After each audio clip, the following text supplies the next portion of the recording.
What's the most hurtful thing you've overheard about yourself by accident? My wife had a falling out with some friends of mine that she met through me. We'd known them a long time, but I'd known them for much longer. I was upset with her one night because they were always asking why she never came around anymore, but she absolutely refused to see them. They always thought it was because of the little side business project they went to together that didn't work out. So I'm driving my wife somewhere, and I just started getting upset with her that she won't make up with them and move past it like they did, and it sucks that she never comes with me when I go over there. So she finally broke and told me the truth. Every time she went over there without me, they would talk crap about me, putting down my personality, my humor, and much more. I guess they thought she would be okay with it, like a joking, haha, my husband can be such a insert something, right? But she wasn't okay with it.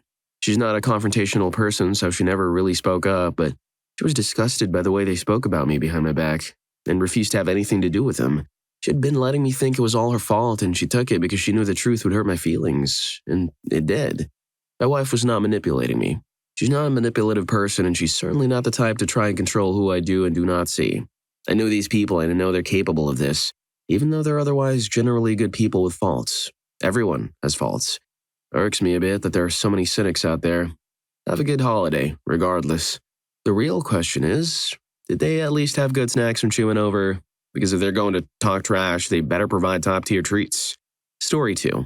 Went out to a bar with some friends for a birthday party for my ex-girlfriend. She really messed me up when she left me. Like, really bad. But I was trying to be nice, and she invited me, so I figured I'd go out and be there for a drink or two. Some mutual friend who had been broken up with a few days before and was there, so as I made the rounds, I talked to her and tried to do whatever I could to let her know it would be okay. I'm no therapist, but I did my best, you know? I knew what a bad breakup felt like as I was also going through one, so I tried to help. Anyways, after I left the table, I overheard her talking to my ex at the bar about me trying to give her advice, and she said, well, nobody has ever loved him, so what does he know about any of this? And they started laughing. Don't think they know I heard, but I grabbed my coat immediately and took a long walk home. I don't need people like that in my life. Haven't willingly seen either of them since. Story 3. When I was in middle school art class, something funny happened and I let out a loud laugh. I then overheard one of my childhood best friends whisper to another person, God, I hate Trader 2488's laugh. I immediately looked at him and said, what? And he just looked down at the table like he didn't hear me. This actually made me change my laugh. It's completely different from what it used to be. Story 4. I was copied into an email conversation where about 10 messages earlier, one of my employees had described me as an idiot and suggested to the recipients that they didn't get me involved in the situation they were discussing. I always thought we got on well and it knocked my confidence. Story 5. I just moved into my dorm for my second year of college. My roommate was my best friend since 9th grade. My stuff hadn't arrived yet and it was my time to register, so I asked him if I could use his computer. He said sure. I sat down and he had AIM open to a conversation with another friend of ours. I didn't scroll up, but from what was just visible on screen, they were talking about how weird I was and how awful it would be to room with me. I closed it so he wouldn't realize later I'd seen it, registered, and left. We still lived together that year, but we didn't hang out at all. We just cohabited. I never asked him to hang out as friends. He never asked me. Move-out day that year was the last time we spoke. That was over 10 years ago. We chatted every day for 6 years and haven't spoken since. I still don't know if I did or said something to flip how he felt about me or if he never really liked me to begin with. The possibility of the latter really messes up your future friendships. Heck, the former does too. Knowing apparently you're capable of unknowingly saying or doing something to throw away a 5-year friendship. Story 6.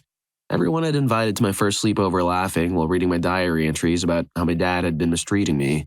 I'd left the room and one had gone snooping. It was worse when they wouldn't stop or give it back when I burst in and pleaded with them to. And everyone laughed even harder. That was the first and last time I wrote anything real like that in a diary. Story 7. When my oldest sister passed away, my older sister was crying to my mother about how she felt alone. My mother was trying to reassure her and said, you still have Aunt Vixen, though? But my sister said, who cares about her? I want older sister back. I kinda get it. But this was around the same time my mother told to my face that it should have been me who passed away instead because I don't have a husband or kids like my oldest sister did. It seemed like absolutely no one wanted me and my family, and they all wished I could have switched places with the one we lost. People wonder why I'm depressed now. Story 8. I went to school with a black eye from my dear old dad. Child Services was called to do a home check. My dad and mom told the worker I'd done it to myself and I was depressed and that I'd written in my diary that I wanted to end my little brother. I didn't even have a diary. Of all people I was close to, my little brother was number one.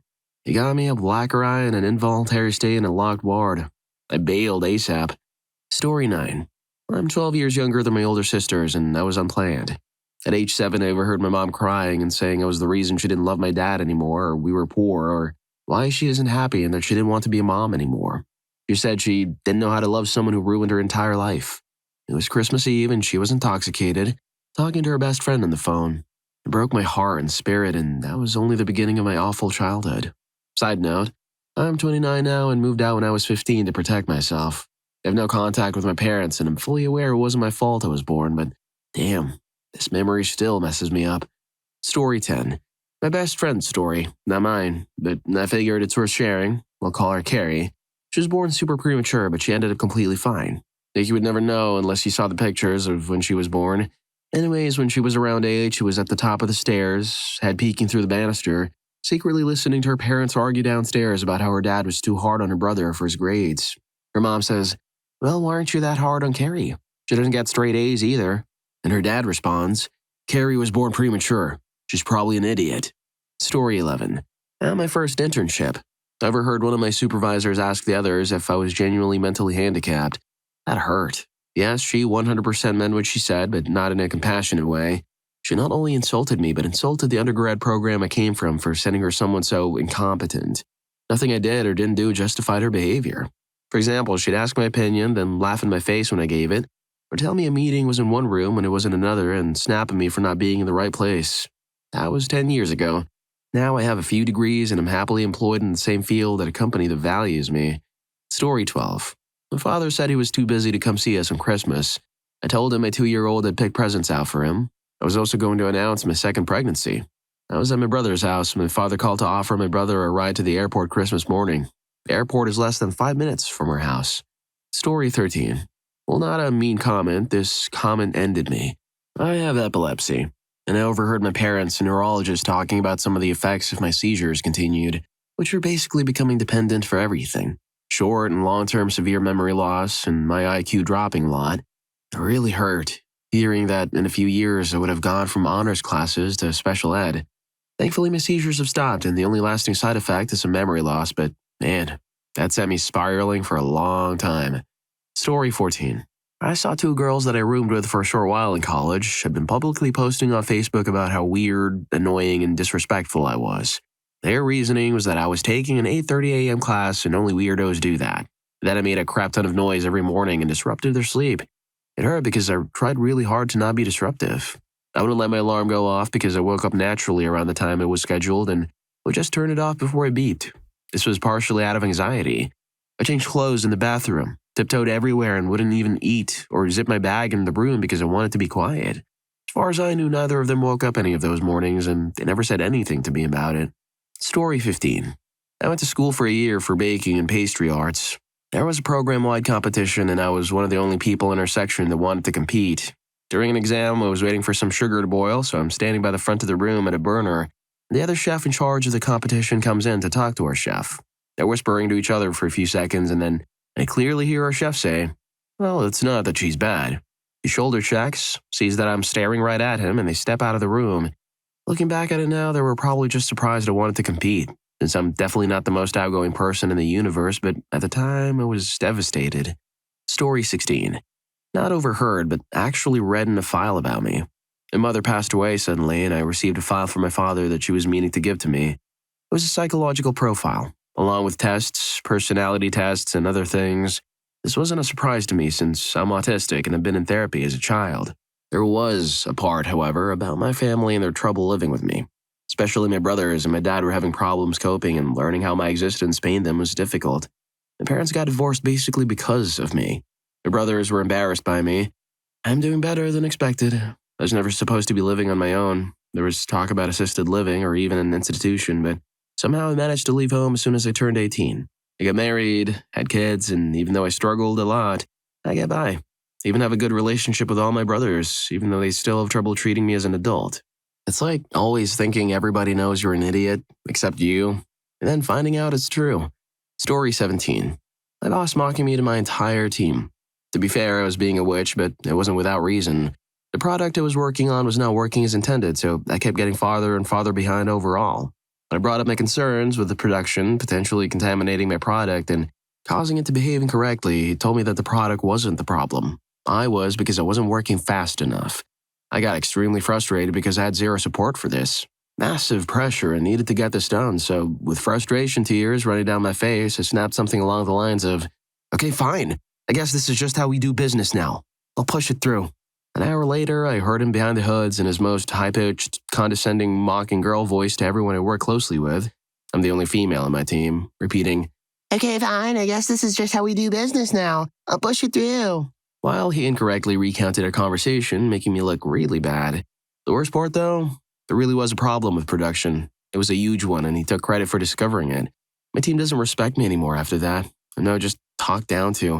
It feels so horrible that I let my emotions get the better of me just once, and in the matter of 5 minutes, everyone's perception of me changed so drastically that I can't get anyone to take anything I say seriously. It's gone so bad that I'm looking for another job, and I'm willing to take significantly lower pay just to escape the emotional female ghost that now haunts me. Story 18. I'm probably blocking out the worst cases. I've learned it's pretty much human nature to talk trash about anyone who isn't present, so no reason to take it personally. But when you're a kid, it's a miserable experience. The worst case recently. I have a weird neurological problem in my shoulder and arm that no one has ever been able to diagnose. During an intense flare-up, I was referred to a physical therapist by a friend. The therapist saw me once and recommended surgery. I was very reluctant to take this advice, but I didn't say no. I called the surgeon who recommended. Turned out he wasn't accepting new cases. The second appointment there was a scheduling error, and I arrived 30 minutes too early. I sat in the front of the office and listened to the therapist making small talk with another patient about how her next patient was a psycho trying to fabricate some kind of malpractice case and refusing to comply with her advice. The receptionist was sitting right in front of me, also listening, but she didn't run back to stop it, so I went on for quite a while. If I had been a psycho trying to manufacture a legal case against her, she was kind enough to do all of the work for me. If the therapist is talking about an unrelated patient to another patient, isn't that a HIPAA violation? Makes it extra crappy. Story 19.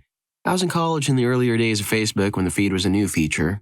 In my feed, I see that these girls I was friendly with posted a picture album of themselves posing with a hanging mobile that they made like an art project.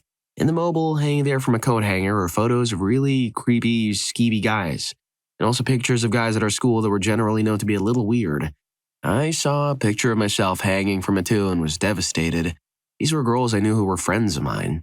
I wrote them a note confronting them about it, but did it in a nice way, telling them I was deeply hurt to see myself on there and apologizing if I ever offended them in any way. They were super embarrassed, but also maturely apologetic and insisted they would prefer to be my friend. They also rightfully pointed out character traits in me that led them to want to put my picture there in the first place. And it gave me some good introspection to change myself for the better. This was 10 years ago, and I still think about it. Still have the message history in Facebook from back then, too. Story 20. I was a youth pastor. Overheard a parent of one of my youth talking with one of my coworkers about how overweight I was and how I didn't care about my life. They talked about how I was setting a terrible example for the youth and how I just disregarded my own health. They said I was going to pass away by age 30. I'm 27. And then the mom said that the only reason she got onto SPRC, Staff Parish Relations Committee, the committee who does all the hiring at the church, was just so she could get me fired because I was overweight. She said she manipulated the pastor to get elected to the committee just to make me sign a contract that if I didn't lose the weight, I would be fired. Needless to say, I don't work there anymore because I left on my own. Story 21. If another nurse had been taking care of him, he'd be alive right now. I spent the entire night running around trying to stabilize the patient, and my coworker sat there talking trash with my other coworker, loudly discussing how incompetent I was the entire time. Neither of them lifted a finger to help. When the patient crashed, both of them magically disappeared, and it was nurses from the other side of the hallway who came to help with the code. They came after all was said and done, and then I overheard one of them say that. Then they proceeded to tell the unit manager I was incompetent and crying at the bedside. Thankfully, neither of them works in the unit anymore. Story 22. He's a little slow, but we love him anyway. I have a master's in biomedical engineering, and the person who said this was an inbred southern who didn't finish high school. True story. Except maybe the inbred part. But to be fair, this was an environment in which introverts and speech impediments didn't exist. I could totally see people thinking I'm weird or don't belong. But the word slow really got to me. Story 23. Heard two of my only friends at the time planning to go out later, making sure to ditch the redhead. Me. They'd been my only friends since I could remember. After I let my mom know I was dating a girl she knew and really approved of, I heard my mom talking on the phone immediately to a friend of hers that she was disappointed in the girl's choice and hoped she would try dating other people. Heard a group of people I was out with talking about me in a pretty bad way and my best friend at the time joining in. All that was over a decade ago now. In college, I really focused on getting better socially and I went to a faraway college where I could get a fresh start, where I didn't know a single person. Made a great career for myself and moved to a town in a different state with a beautiful girl I didn't tell my family about till we were engaged. And now I run a very successful business and I'm pretty well liked from what I can tell. Coming home for Christmas, though, is like I'm back in high school again. The way I'm treated here by even my own family is super toxic. It's no wonder I was so socially awkward as a kid. Story 24. This seems super small and weird, but my best friend growing up recently found her old hard drive from when we were in grade 6 to 7. We were going through it together. She was letting me go through whatever because it was all so old. I'm 20 now, so it didn't really seem to matter. I found a lot of old MSN chat logs, throwback, where she and other people from my middle school class were just ripping me to shreds, calling me ugly, annoying, fat, all that good stuff.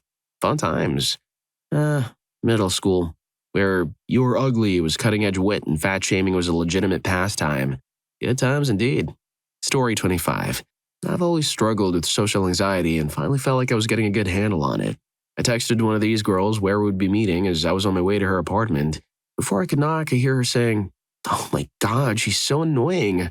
Why couldn't she just get the hint?" And it was just a good few minutes of all of these people who said that they will never judge me and that they were family, just talking crap about me. All the progress I made towards my social anxiety slid all the way down. I did get satisfaction when she tried to invite me to her wedding and it didn't bother to return her messages. If you're enjoying the video, don't forget to hit that subscribe and like button for more videos like this. Story 26. Went out on a date with someone I met online, to then hear her mother yelling at her for doing so. She then found out I'm Puerto Rican and she went on a tirade about how I'm a possible criminal because that's what Hispanics do. That lady was yelling so hard through the phone that I overheard it by mistake. Story 27. I imagine this will be buried by now, but hey, it's Christmas. I was at a sleepover with my 3 best friends and was woken up by something in the night. While trying to get back to sleep, I heard my name, so I obviously listened in. 2 of my friends were discussing how to phase me out of the group. It felt like they talked for hours about it. How weird I was, how boring I was, how much of a chore I was. It was gutting. On the positive side, I found new friends. Told them about it all, and my previous friends were pretty much ignored by everyone outside of their little group. So they got what they wanted, and I got what I didn't know I needed. Story 28. My sister has always had a very tall, slim body type, whereas I take after our mom, so I'm shorter and curvier. I had a lot of puppy fat growing up. I once overheard my granddad make a comment when I was about 10. "Well, one of them could be a model when she grows up, but the other one? That's such a shame." I was devastated and spent the night crying and begging my mom to take me home. He still doesn't know I heard him, but that comment led to a lifetime of self-esteem issues. Please be careful when talking about children and their weights. Story 29. Christmas and my grandparents when I was like 13. I was in the living room talking to my older cousin and grandpa when I left to go to use the bathroom. When I got done, instead of going back there, I went to the dining room upstairs to play cards with my other cousins in the dining room. My grandpa is hard of hearing, and it's a pretty small house. From the other room, I hear my cousin ask my grandpa, "Where'd OP go?" And my grandpa answers back, practically screaming, "He's probably still in the bathroom looking at that pornography." So yeah, that was a rough Christmas. I had honestly forgot about it till just now. Story 30. When I was in 7th grade, I lived in a crappy isolated town in East Texas. I was weird and an ugly duckling. In order to fit in, I decided to become a cheerleader since all of them were popular and well-liked in my school. I made the team and considered all of them friends, even though they were mean to literally everyone who they didn't consider cool. One day during a practice, the basis of my stunt, the people who hold you up, dropped me and it fell flat, which bruised my tailbone really badly. At our first game, we were on the sidelines, and during a break, I overheard our team captain laughing about how funny it was when she and the other base dropped me on purpose, and that they had hoped I would be hurt enough to not be able to participate at the game. As a 13-year-old, it destroyed me, but in order to still seem like I was liked at school, I didn't tell anyone about it. Story 31. My mother telling a relative that I was useless, selfish, arrogant, ornery, and stupid for giving up my education.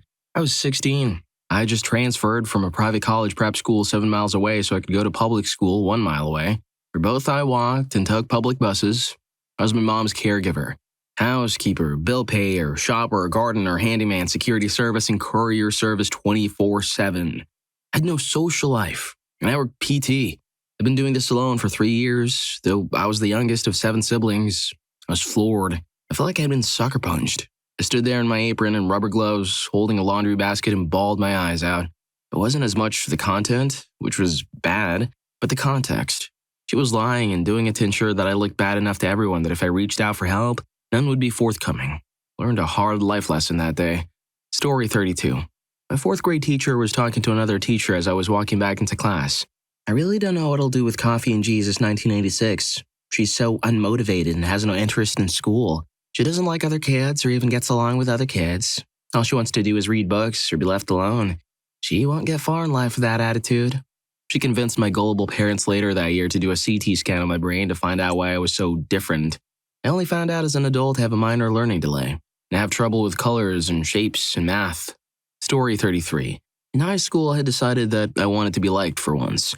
Not necessarily popular, but liked by the cool kids. So I really tried. I hung out with them, learned what they liked, changed how I dressed, etc. It seemed to work for a couple of months. Then I heard them comment on how dumb I was and saying other hurtful things. Hurt like hell for a while, but in the end, it made me accept the fact that I'm a loner. I'm not weird. I shower regularly, know how to interact with people, etc. I just enjoy doing things by myself, particularly reading sci-fi and fantasy. And now, after my nut collection is at 650 books and I have another 200 or so physical, although there is some overlap, I've started writing it. Too bad I suck at it still. Story 34. Freshman year of high school. This kid, let's call him Sam, while close to the classroom exit, with his back turned to me, "Oh, Pepper isn't here? He's a freaking idiot." I was literally arm's length right behind him. I laughed it off at the moment, but later it really hurt, and these days I think back to wishing I'd decked him. Story 35. I have a really bad anxiety disorder. Not like self-diagnosed 14-year-old Tumblr users who think mental illnesses are quirky, but full-on spent months in a psych ward, bits of my body going numb, falling downstairs, constant tremor, dangerously high heart rate. Didn't leave the house for months, became nearly mute at one point, tried to end myself. This has completely destroyed my life. Dropped out of uni, level anxiety. I've had a few jobs, but to cut a long story short, I've been crap at them all because my constant panic makes everything incredibly hard. I recently started a new job in a pub. I pushed myself to my absolute limits with how hard I've fought my fears. I've literally carried on working while I've lost my vision with panic, numerous times. I spilled drinks because of my tremor. I pushed through severe chest pain and near complete numbness to keep working. It's a nightmare. That said, I'm freaking proud of myself. I've had this job for 6 months now, and to go from being hospitalized, near mute, and terrified to leave my room a few years ago, to holding down a job is a massive achievement for me. There's some older men who come into the pub most days. They've always been kind to me, and I felt really proud that I've been able to function normally enough to do what I need to do and get them what they need. Until the other week when I overheard them laughing about how quiet and weird and shaky I am. I just want to be normal, but I know that this level of functioning is the best it's going to get for me. It's just so crappy having confirmation that despite working so hard to just function, I'll never fit in. I'll never be normal, and people are always going to wonder what's wrong with me. Everyone jumping on the mental illness bandwagon because they think it's cool and quirky makes me furious. They've got no idea what it's like. I'd rather pass away than spend the rest of my life like this. Story 36. It was about 9 years ago, and I was getting married, so my hen's night was in order.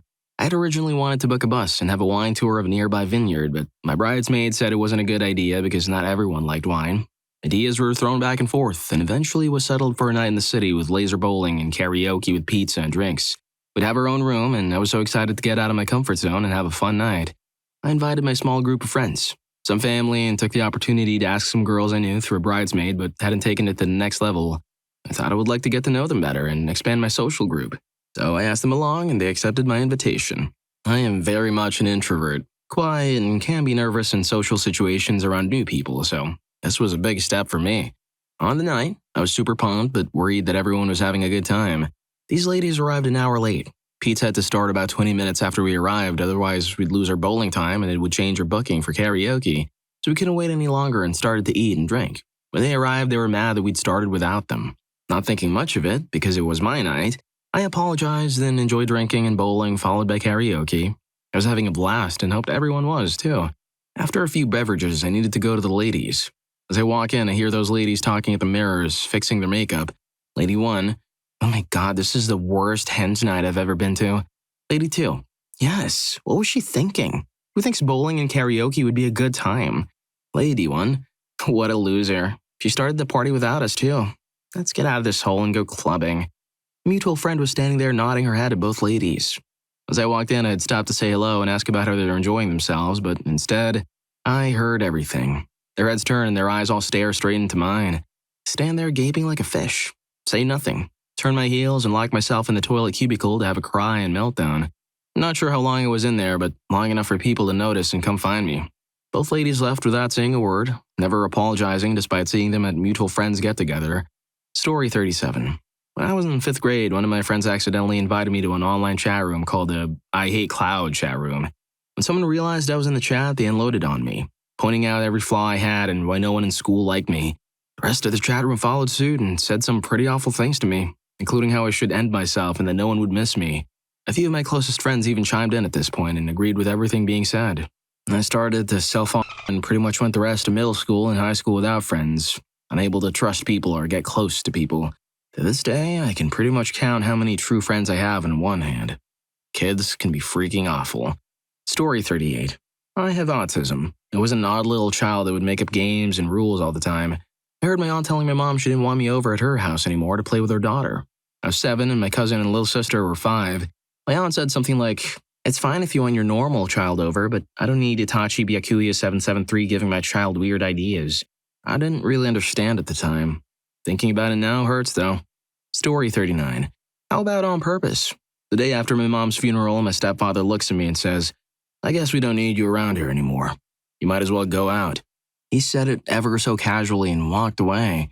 My mother was a diabetic, and up till then, I was her main caregiver. I even injected her insulin.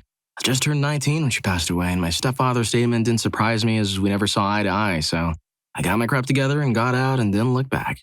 I ended up having to pay for the funeral, but that's another story. Story 40. I went to see All Time Low in 2011. I'm almost completely blind. My friend had an early entry, but I didn't. I was scared of being outside alone, so when my friend was going in, I asked the band's manager that was checking her in if I could go in with her because the venue was in a bad neighborhood. He had met me before and knew that I was disabled, so he let me go. A few hours later, my friend and I went outside for air. We then overheard one venue employee say, "See that girl over there? She pretends to be blind for attention." I was pretty hurt. I went over to him and called him a few names, and he told me that I wasn't allowed back in the venue. So I called the promoter, who'd known me for years. He sent the new employee home and apologized profusely. I was kind of afraid to go to shows for a while after that. Story 41. I was on a ski vacation with a group of about a dozen people I'd slid with for years. We basically got together to distribute the cost of on-mountain lodging. Anyway, I was on the chairlift ahead of 2 other people in the group and overheard them discussing how I'm bad for the dynamic, because I go out first thing in the morning rather than waiting for everyone to be ready. Don't wait for the group to start a run and don't stop to wait for people to catch up. Followed by talking crap about how I was doing it to try and show off. I told them after they got off the lift, if you're going to literally talk about someone behind their back, make sure it's not loud enough to be overheard by them. Spend hundreds of dollars and travel hundreds of miles to have fun skiing, not spend more time stopping in a mound than sliding down it. They turned beet red and apologized, but that was the last time I went on a trip with that group. Story 42. It wasn't that hurtful, but it weighs on me too much. I used to be pretty fat, but I dropped 180 pounds and slimmed down quite a bit. Anyway, this girl I like and her friend were having a conversation about dating. Her friend says, "How about Void? He's a great guy, helpful, respectful. If I wasn't married, I'd be all over him." Very flattering. Well, the girl I like replies, "Nah, he's not my type. I like more fit or muscular guys. This isn't that big of a deal. Everyone has a type, and if you don't like me, I can totally respect that. But the reason it hurts is because I feel like, wow, despite all you've done to better yourself, despite all the fat you shed, it's still not enough. Body image issues suck, dude." Story 43. This is not my story, but it is worth sharing. When I was in elementary, I had a math teacher called Mrs. Gitka. In our small village, everybody knew everybody and most of the people were on friendly terms, especially the teachers. Back then, my late father was working there as the school's sole IT teacher, and he was quite sociable, and seemingly everyone liked him. Around midwinter of grade 5, our janitor broke his leg, and my father volunteered to clean the front of the school of snow. He went out there every break with a shovel and started piling up snow on the sides of the road. I, of course, went to help every time, because my father is my father, and I like playing with snow anyway. While we were shoveling the snow, we overheard the chat going on in the smoking room. where Mrs. Gitka and her cohorts, the 2 literature teachers and the arts teacher, talk bad about my dad like, look at that fool and his kid working like idiots. He's a massive idiot to the core.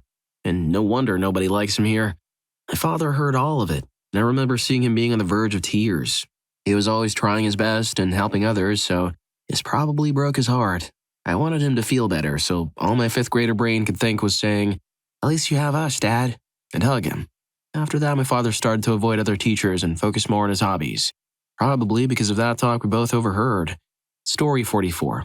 It wasn't necessarily anything that I overheard, but I'm a generally quite spastic and enthusiastic person, and some people just can't handle that. When I was at my old workplace, I just walked out of one of our main rooms to find at least 7 of my other coworkers just suddenly stop talking and stared at me as I entered the room.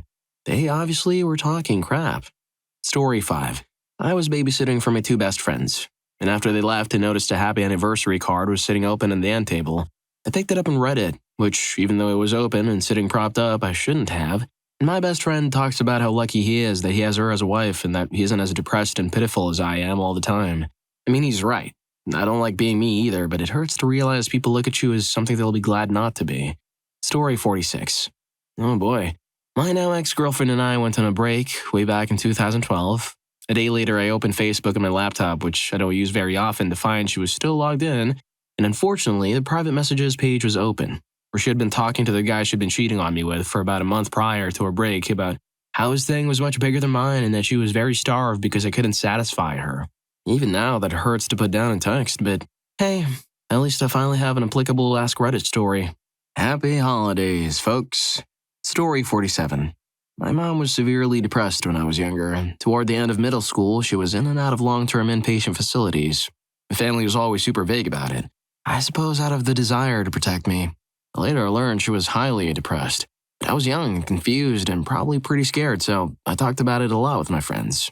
One day, I was walking toward my group of friends at lunchtime, but hadn't rounded the corner yet, so they couldn't see me. And I overheard one of them say, "Oh my God, all intrinsic_toast does is talk about her mom.